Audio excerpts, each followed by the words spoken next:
Mga kapatid, ngayon po yung araw ng libing ni Kadodi.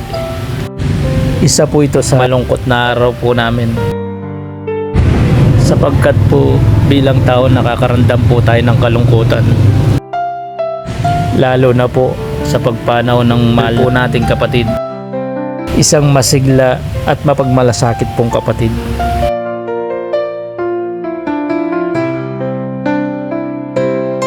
Subalit darating po sa atin yung kamatayan na wala pong makakapigil. Sa kabila po ng kalungkutan, nandun naman po ang ligaya, sapagkat natapos po Kadodi ang kanyang takbuhin.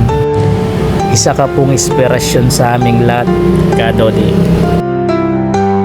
Hinding-hindi ka po namin makakalimutan, Kadodi.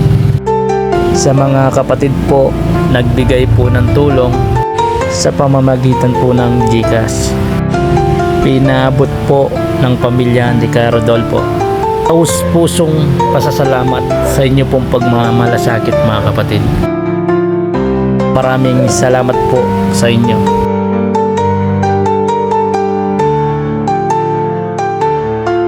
Isa po itong patunay sa inyo pong pag-ibig sa ating mga kapatid.